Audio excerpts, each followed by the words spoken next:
Y esos bloques centrales de piedra caliza ya estaban erosionados cuando se colocaron los bloques de granito. ¿Por qué? Porque los bloques de granito fueron cortados a propósito para encajar en las marcas de erosión de los bloques megalíticos, que creemos son mucho más antiguos, que se encuentran allí. Físicamente hablando, el cobre y la arena nunca deberían poder cortar el granito a la velocidad que alcanza la maquinaria moderna. Sin embargo, un antiguo núcleo de perforación descubierto en Egipto conserva evidencia contundente de que esta hazaña, aparentemente imposible, realmente ocurrió. Las ranuras espirales continuas grabadas en este artefacto muestran un nivel de precisión mecánica muy superior al que cualquier herramienta manual de la antigüedad podría producir razonablemente. Graham Hancock describe esta pieza como la clave definitiva para desentrañar el misterio persistente de cómo se construyeron las grandes pirámides. Está preparado para presentar la prueba que podría reescribir nuestra comprensión del mundo antiguo. La ilusión de un brasileño de pie ante los enormes bloques de granito de decenas de toneladas en la meseta de Giza o en el Templo del Valle. La primera pregunta que surge en la mente de cualquiera es siempre la misma. ¿Cómo las cortaron? La respuesta oficial, enseñada en universidades e impresa en libros de texto de arqueología durante más de un siglo, sigue siendo simple y consistente. Los egiptólogos afirman que los constructores de pirámides poseían únicamente las herramientas más primitivas de la Edad del Bronce. Usaban cinceles y sierras de cobre y, lo más importante, arena. Esta teoría se basa en la escala de dureza de Mohs, una medida estándar en geología. El cobre se clasifica como un metal blando. Alrededor del tercer punto de la escala de Mohs, el granito, el material principal de la cámara de la Gran Pirámide, es mucho más duro, con un rango de 6 o 7. Físicamente, el cobre no puede cortar el granito. Si se intenta cortar granito con una cuchilla de cobre, ésta se desgastará y deformará mucho antes de dejar huella en la piedra. Por eso, la arena de cuarzo ocupa un lugar central en esta explicación. La arena del desierto contiene cuarzo, con una dureza de 7, igual o ligeramente superior a la del granito. La explicación más extendida sostiene que los antiguos egipcios utilizaban tubos o hojas de sierra de cobre simplemente como soporte. Espolvoreaban arena en el corte y aplicaban fuerza humana para frotar continuamente. Los afilados granos de arena, atrapados entre el cobre y la piedra, actuaban como diminutas cuchillas, desgastando gradualmente el granito tras miles de horas de trabajo manual. En teoría, suena plausible. Con suficiente tiempo y mano de obra, cualquier cosa puede desgastarse. Sin embargo, al aplicar los principios de la ingeniería mecánica moderna para analizar este proceso, surge una grave falla. Esta falla reside en la naturaleza misma de la abrasión. La abrasión con abrasivo suelto es un proceso inherentemente caótico. Imagínelo a nivel microscópico. Los granos de arena permanecen sueltos. A medida que la cuchilla de cobre se mueve de un lado a otro, los granos ruedan, se deslizan, chocan aleatoriamente y giran libremente. Golpean la superficie de la piedra desde direcciones impredecibles. Este comportamiento físico se conoce como impacto aleatorio. El resultado inevitable de los impactos aleatorios es una superficie correspondientemente aleatoria. Al lijar madera con papel de lija o desbastar piedra con arena, el resultado es un acabado rugoso y mate, cubierto de miles de millones de arañazos superpuestos que se extienden en todas direcciones. No se puede lograr una superficie visualmente plana, ni un corte preciso, simplemente dejando que los granos de arena se deslicen libremente. El desorden de la herramienta se imprime en el producto final. Pero aquí es donde la evidencia física de los yacimientos egipcios desafía esta teoría. Al examinar detenidamente los artefactos de granito del Serapeum de Saqqara o las estatuas del templo de Luxor, no encontramos rastros de abrasión caótica. Las superficies no presentan rugosidad ni opacidad. En cambio, son lisas como un espejo, reflejando la luz como el cristal. Y lo más sorprendente es que su planitud alcanza un nivel de precisión imperceptible a simple vista. Los ángulos rectos interiores de las cajas de granito de 100 toneladas del Serapeum parecen tan nítidos que parecen ensamblados a partir de paneles de vidrio, en lugar de tallados en piedra maciza. Un proceso de abrasión con arena suelta, que depende del movimiento de vaivén manual, no puede mantener la estabilidad geométrica necesaria para crear bordes tan nítidos. La arena tiende a redondear las esquinas debido a la distribución desigual de la fuerza. Para lograr ángulos rectos perfectamente definidos en piedra dura, se requiere una herramienta con un corte direccional fijo, no una masa suelta de polvo de amolar en movimiento libre. Esta contradicción presenta una paradoja física en el lugar.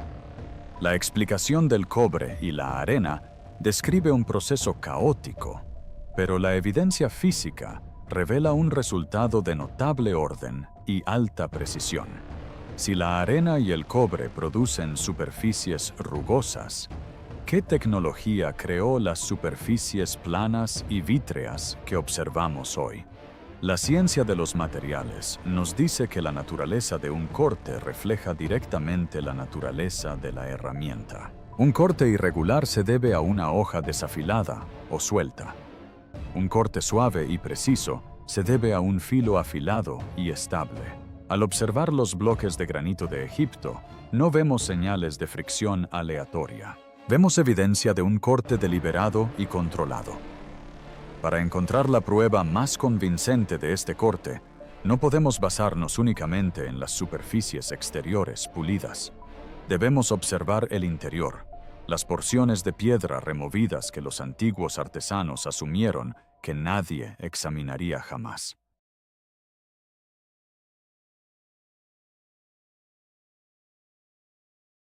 Esto nos lleva al taladro número 7, la ruta espiral.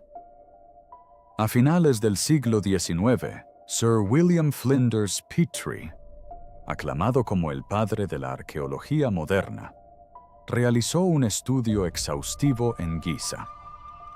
A diferencia de los exploradores contemporáneos, obsesionados con los tesoros o las momias, Petrie se centraba en las mediciones y la precisión de la ingeniería. Trajo los instrumentos topográficos más precisos de su época para medir las pirámides.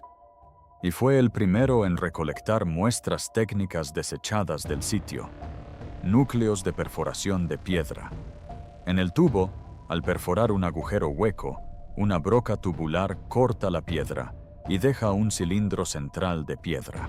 Una vez finalizado el trabajo, este núcleo se desprende y se desecha.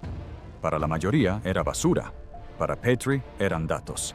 Trajo una colección de estos núcleos a Inglaterra y entre ellos, el más famoso es el taladro número 7, un trozo de granito rojo procedente de Giza.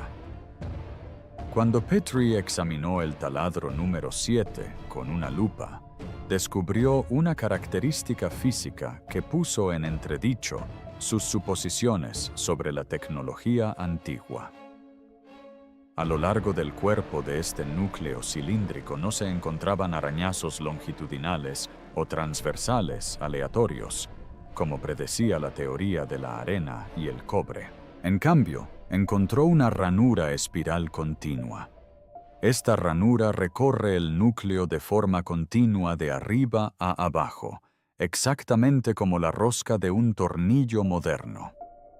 Gira en espiral alrededor del núcleo, completando giros de 360 grados y continuando hacia abajo sin interrupción. En el lenguaje de la ingeniería mecánica y el mecanizado, la diferencia entre arañazos aleatorios y una ranura espiral continua separa mundos tecnológicos completamente distintos.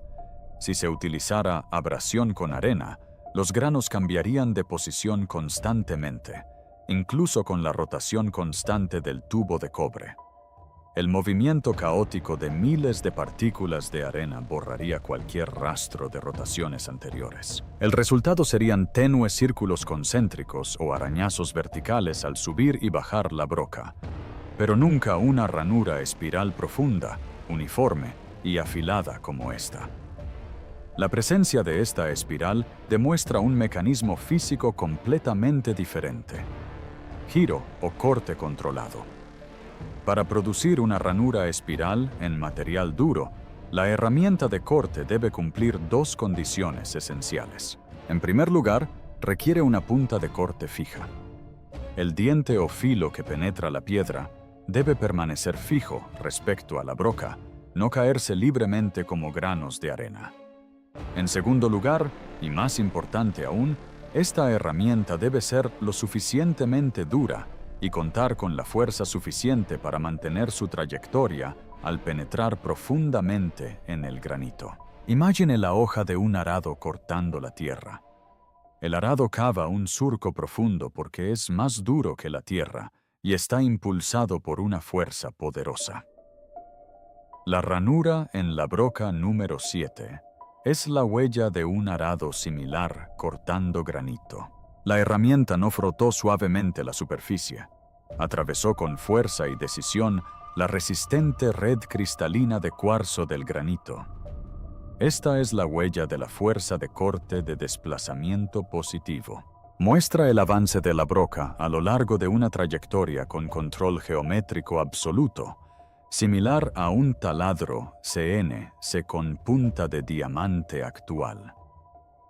En lugar del sondeo lento y tentativo de los métodos manuales, el descubrimiento de Petri elimina por completo la arena suelta en la creación de este agujero. La arena no puede producir roscas con forma de tornillo. Solo un filo rígido firmemente fijado a la broca puede lograrlo. Y esto nos lleva a una pregunta física aún más desconcertante. Si no era arena, ¿qué material de aquella época era lo suficientemente duro como para servir como arado para atravesar el granito? El cobre, desde luego, no. Se deformaría instantáneamente al entrar en contacto con el granito bajo tal presión. Pero el problema va más allá del material de la herramienta. Cuando los ingenieros modernos midieron la separación entre las ranuras espirales de la broca número 7, descubrieron una cifra que estremecería a cualquier experto en mecanizado. Esa cifra revela una verdad sobre la fuerza aplicada que la simple fuerza humana jamás podría generar. Y con esto, la historia pasa de ser difícil de creer a físicamente imposible.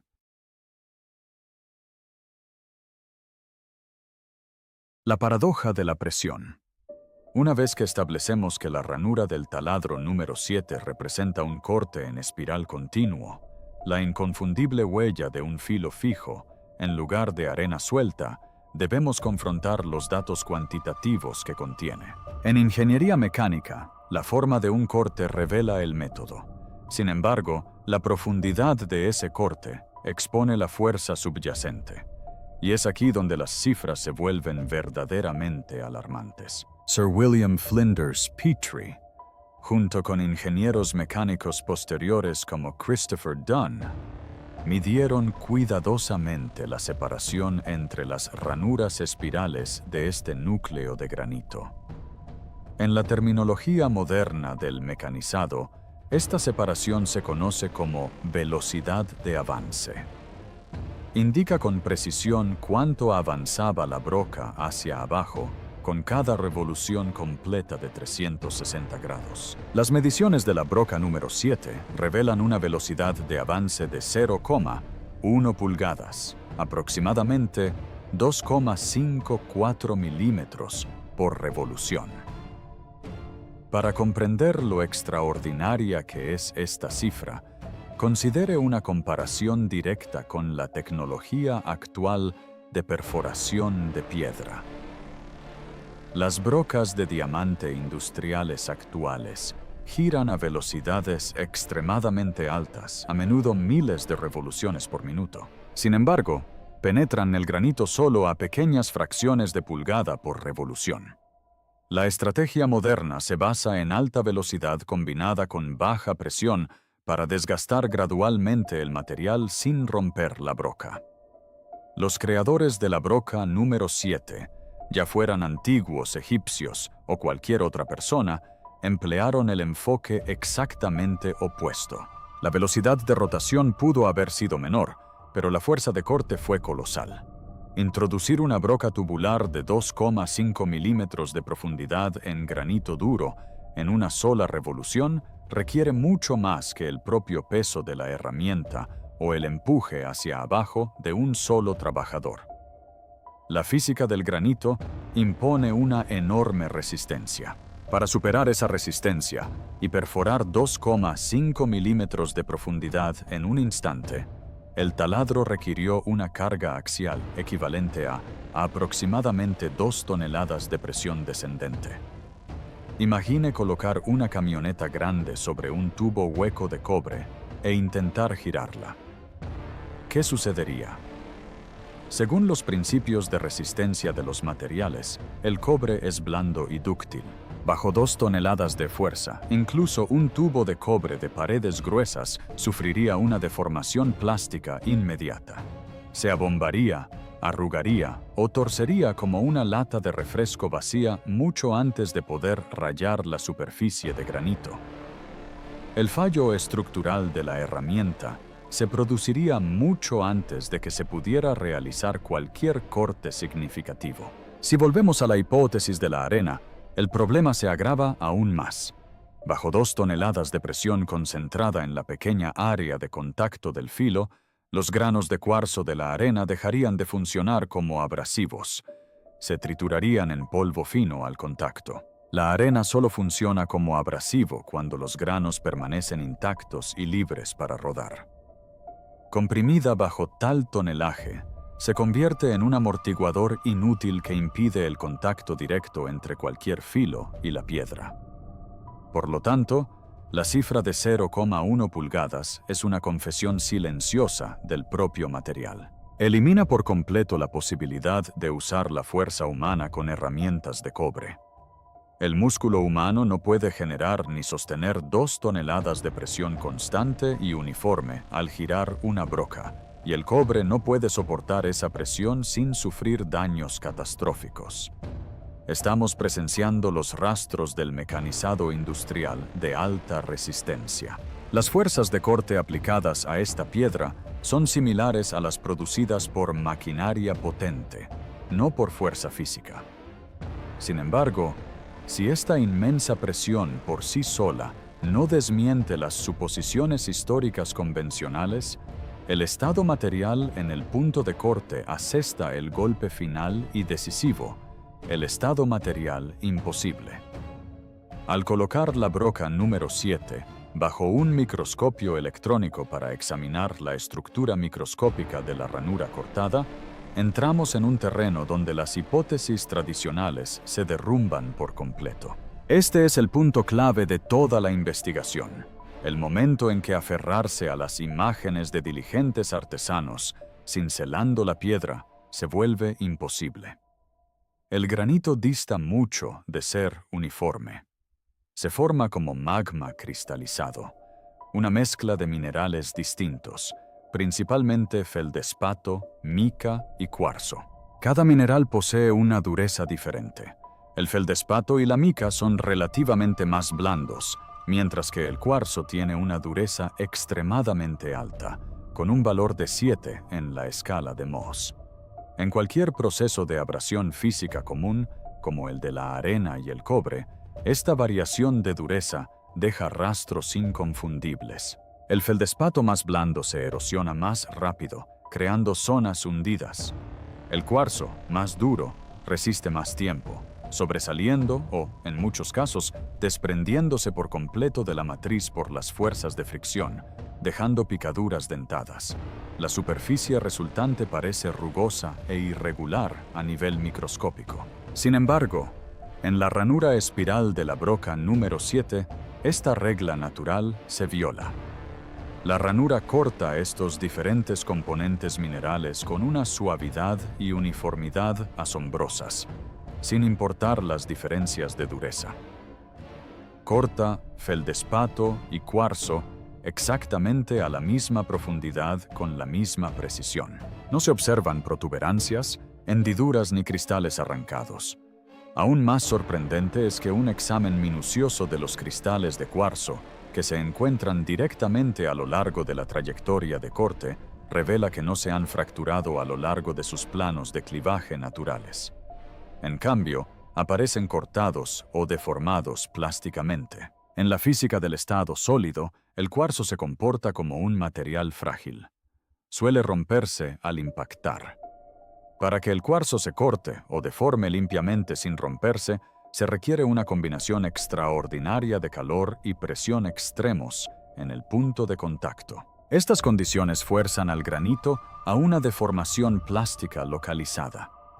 En pocas palabras, en el instante en que la broca lo atravesó, el granito no se comportó como una piedra dura. Reaccionó como cera blanda o plástico maleable. Este fenómeno ocurre en el mecanizado moderno solo cuando brocas de ultra alta velocidad o fuentes de calor intensamente concentradas generan suficiente energía de fricción para causar una fusión localizada instantánea en la zona de corte. El material se ablanda justo el tiempo suficiente para que la herramienta pase antes de enfriarse y retemplarse. La conclusión es ineludible. La herramienta responsable de la séptima perforación no solo era más dura que el granito, era una herramienta de alta energía. No se astillaba ni se desgastaba. Penetró en la materia misma. La hipótesis del cincel de cobre y la arena húmeda no puede explicar la deformación plástica del cuarzo. La arena y el agua actúan como refrigerantes, impidiendo el aumento de temperatura. Los procesos manuales siguen siendo procesos en frío. Sin embargo, la evidencia microscópica apunta inequívocamente a un proceso de alta presión térmica. En este punto, debemos reconocer que la imagen familiar de esclavos acarreando piedras se queda corta. Aquí se esconde algo mucho más avanzado. Una tecnología capaz de manipular el estado físico de la piedra dura de maneras que la humanidad apenas ha empezado a lograr. Y si la herramienta alcanzó tal sofisticación, ¿qué fuerza la guió? El esqueleto desaparecido. Incluso el bisturí láser más afilado del mundo se vuelve inútil en manos temblorosas. La precisión de un corte depende no solo del filo de la hoja, sino también de la estabilidad de la mano que la sostiene. La física nos enseña un principio fundamental del mecanizado de precisión. Ningún producto puede ser más preciso que la herramienta que lo crea. Para producir una ranura espiral perfectamente regular con un error inferior a 1 pulgada en granito, la herramienta de corte debe mantenerse estable con un nivel de precisión equivalente o superior. El cuerpo humano es un sistema biológico plagado de vibraciones caóticas. Nuestro latido cardíaco produce pequeños temblores. Los músculos fatigados provocan temblores. La respiración altera la postura. Ningún artesano, por muy hábil que sea, puede mantener una broca perfectamente estable a lo largo de su eje mientras aplica 2 toneladas de fuerza de compresión y la gira de forma constante. Si una mano humana controlara directamente la herramienta, la broca se tambalearía. El agujero resultante nunca sería perfectamente redondo, y la ranura espiral se interrumpía, se desplazaba o desaparecía por completo debido a cambios aleatorios de ángulo. Sin embargo, el taladro número 7, junto con miles de otros barrenos encontrados en yacimientos como Abusir, permanece perfectamente redondo y recto. La ranura espiral corre ininterrumpida. Esta perfección geométrica exige la eliminación total de la variabilidad humana en el proceso de guiado de herramientas. La lógica impone una conclusión inevitable. Debió existir un mecanismo de guiado, un marco, una máquina. Nos referimos al concepto conocido como fijación mecánica. Para introducir una broca en la piedra a un ángulo preciso de 90 grados, manteniendo 2 toneladas de presión, la broca debía montarse en un marco rígido equipado con un eje de rotación fijo y un sistema de accionamiento capaz de convertir la energía en un movimiento rotatorio suave y constante. La ausencia de estas máquinas en el registro arqueológico, quizá porque estaban hechas de madera perecedera en descomposición o porque fueron desmanteladas y recicladas, no prueba que nunca existieran. Los productos que crearon, los núcleos de perforación, yacen claramente ante nuestros ojos. En ciencia forense, si se encuentra una bala incrustada en una pared con marcas distintivas de estrías, se sabe con certeza que fue disparada desde un cañón estriado, incluso si el arma nunca se recupera. El taladro número 7 sirve exactamente como esa bala. Lleva la firma característica del cañón estriado, la máquina que lo produjo. La existencia de la bala prueba la existencia del arma. Nos enfrentamos al fantasma de una tradición de ingeniería mecánica desaparecida.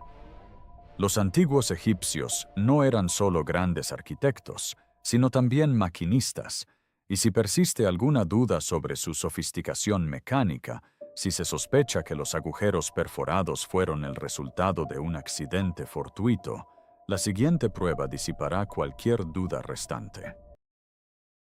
La aerodinámica de la piedra. Nuestra investigación sobre las capacidades de mecanizado de la piedra en el antiguo Egipto pasa ahora de los cortes microscópicos a un objeto macroscópico, un artefacto que desafía cualquier suposición sobre el tallado a mano, el disco de esquisto de Sabú. Descubierto en 1936 en Saqqara y datado aproximadamente del 3000 a.C., incluso anterior a la era de las pirámides, este objeto está elaborado con metasilto o esquisto, una piedra metamórfica estratificada extremadamente frágil y propensa a la fracturación. Se golpea el esquisto con un martillo y no se descascara en fragmentos controlados. Se fractura explosivamente o se delamina instantáneamente. Pero el objeto que tenemos ante nosotros es un disco perfectamente redondo, de aproximadamente 61 centímetros de diámetro, con un núcleo central hueco y 3 lóbulos internos elegantemente curvados que fluyen como la seda. Sus bordes se estrechan hasta alcanzar bordes tan finos que desafían la imaginación. Imagine intentar esculpir esta forma en esquisto frágil usando solo un cincel de cobre y un martillo de piedra. Cada golpe de martillo envía ondas de choque que recorren el material. Con características tan finas e intrincadas, esas vibraciones destrozarían los delicados lóbulos mucho antes de que la pieza pudiera terminarse. La compleja geometría se erige como el enemigo mortal del tallado por percusión. Desde una perspectiva de fabricación, esta forma solo puede lograrse mediante mecanizado abrasivo progresivo o torneado, métodos que eliminan el material con suavidad, sin impactos bruscos y permiten que la herramienta se mueva a la velocidad suficiente para cortar limpiamente capas frágiles. Aún más sorprendente que el material es la forma misma.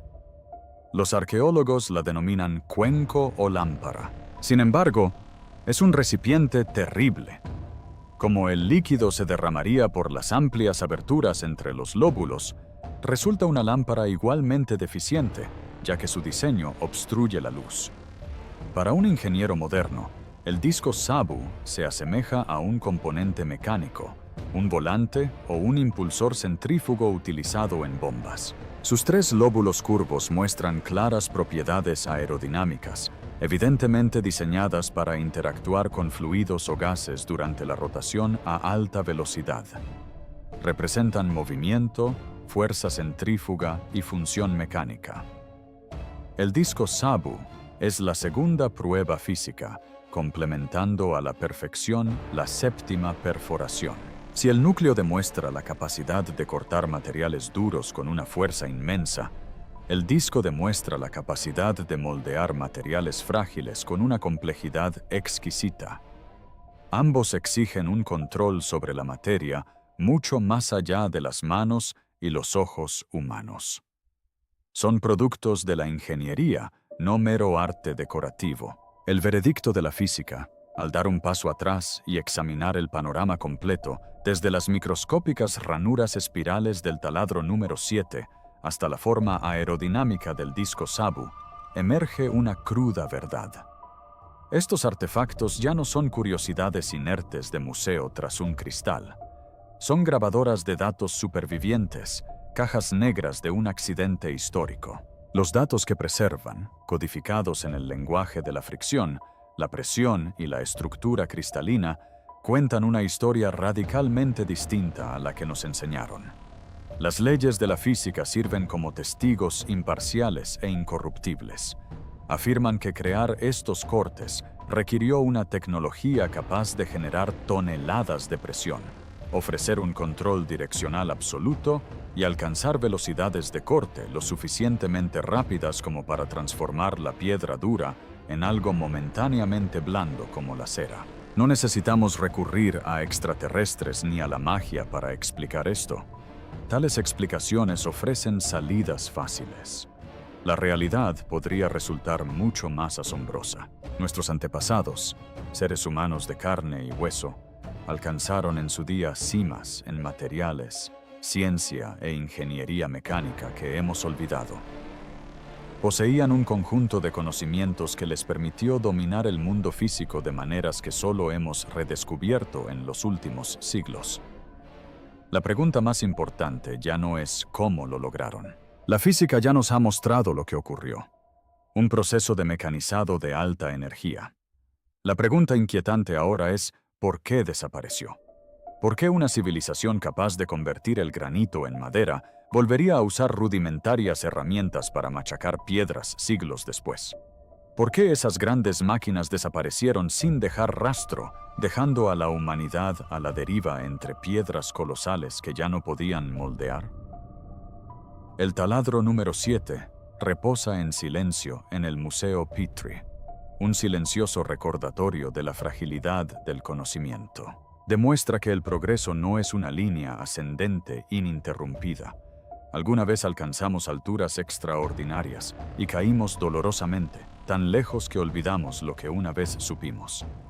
En el silencio de la piedra, escuchamos el eco de un legado perdido, esperando ser comprendido de nuevo.